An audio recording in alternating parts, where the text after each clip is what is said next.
everyone, welcome to another weekly installment of Weekly Allowance. My name is Maddie. So if you're not familiar with what we do on this channel, the too long didn't read of it is that we review toys.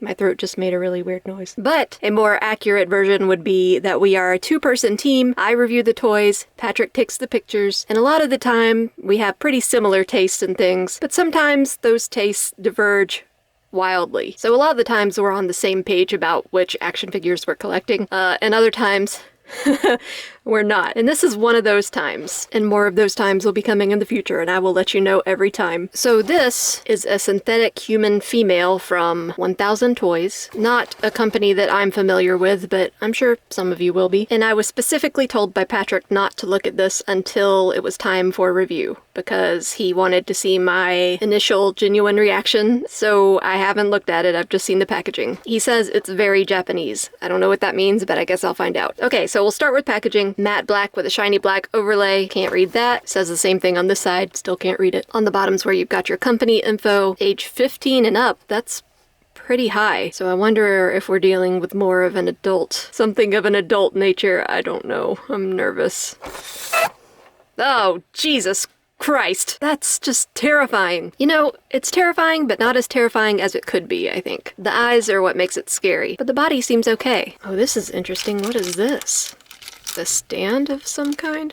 I've never seen anything like this before in my entire life. I will look at the instructions because that one time I pretended not to look at the instructions on camera. People made fun of me for then breaking the toy, when in fact I had read the instructions. It was just a bit, you guys. It was all for the lulz. The toy was just made poorly. It was the Okami Nendroid, which I know for a fact that a lot of other people have had problems with, but this video isn't about that. This is about this terrifying robot thing. Okay, I cannot read any of this. Why does a stand need to be so complicated? We'll worry about that later. She is very, very small. Really small. And the plastic seems kind of cheap, but that might just be because of how small she is and how many different pieces she's in. She just feels light, so I don't know. We'll mess around with her and see what she's got. Ugh. So I'm not sure if I care too much for this color scheme. The white and the gray is cool, but I do not like this green paneling. It's like a dirty gray green. I don't like that. But Patrick does like the color green, so maybe that's one of the reasons he got this. I don't know. Also, in some places on the white, it looks a little dirty, but I'm inclined to say that might just be for shading purposes because it looks very,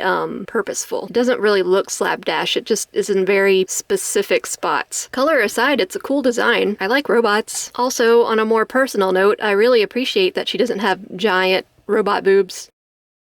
She does have hips for days, though, and thighs that could probably kill a man. I assume that's what this robot does. I mean, look at it. So she is small, she does feel a little flimsy, but she's a lot of fun to play around with and move. Articulation is kind of nuts. Her head will go up and down, but also her neck will go all the way down like that. Not terrifying at all. You've got some tilt on the neck too. No tilt on the head, but you don't need it with a neck like that. The arm sockets will go all the way around. Terrifying. I am filming this on the day before Halloween, so I guess this makes sense. And that does not look natural, but the thing is that we're dealing with a robot, so it doesn't have to perfectly mimic human anatomy. I think that is really cool. I mean, why wouldn't a robot be able to do this? Swivel on the bicep, swivel and up on the elbow, up and down, and swivel on the wrist. For the torso, we've got big crunch forward. Not so much crunch back, but that crunch forward is pretty impressive. Twist. The legs have a really wide range of movement too.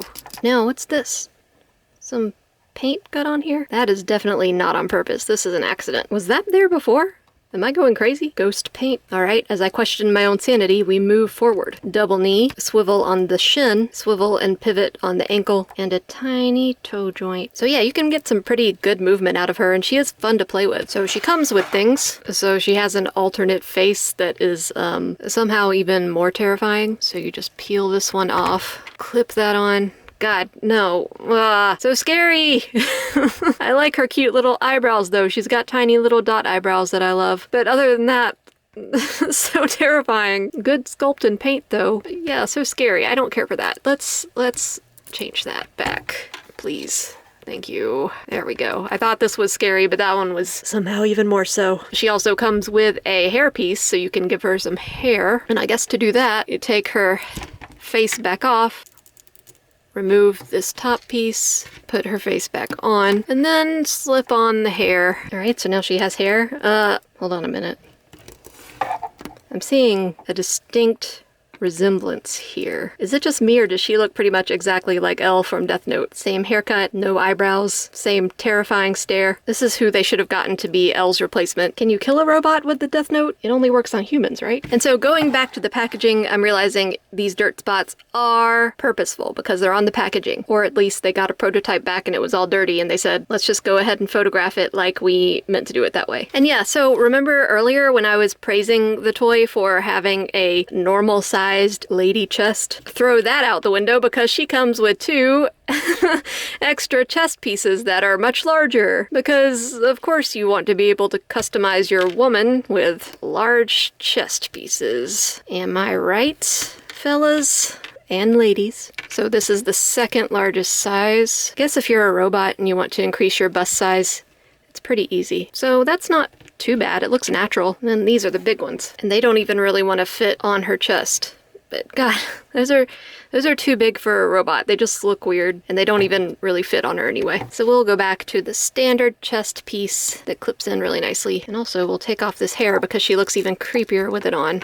So in addition to all that, she'll come with various hands, holding things hands, pointy hands, and fisty hands. I like the hand she has on, but we'll switch one out just for the halibut. Pretend this is some kind of weapon. She's using her own eyeball spike against you. So yeah, this is actually to position the eyeballs. I figured that out all by myself because I'm an adult. My haters always said that I would never figure it out, but I did. You know, sometimes the old southern accent just comes right on through. My haters. My haters and my taters. Okay. I don't know where I'm going with this. So yeah, this little plastic thing that resembles an ice pick is for moving the eyeballs around. So I'm going to demonstrate on this other head that I don't care about as much because usually when you mess with the eyes on these things, they're hard to get back in a normal position. So here we are with the spooky head. Let's see, we'll make it look down maybe. So there we go. So now it's looking down. So that's neat. But yeah, once you mess with these, they're a little bit hard to get back into a neutral position. So my overall thoughts, it's a cool figure, fun to play with. I'm not sure if it's really worth the price, but it will be for some people, and I guess that's what matters. Further thoughts, this isn't necessary, guys. I would much rather have like a cool sci-fi gun or I don't know, some kind of alternate attachments for her rather than just different sized boobs. I mean, I'm sure someone thought that was really clever, but it's not. It's just disappointing. But overall, solid figure, fun to play with, nice detail, good articulation, and terrifying, honestly. But some people are into that. Oh, and I forgot to mention this stand is an ankle clip stand. I don't know why it's shaped like this. Like why it seems like a lot of pomp and circumstance for something that's just an ankle clip stand. Maybe I'm missing something. Wouldn't be the first time, tell you that. Not super great at holding her weight on one foot.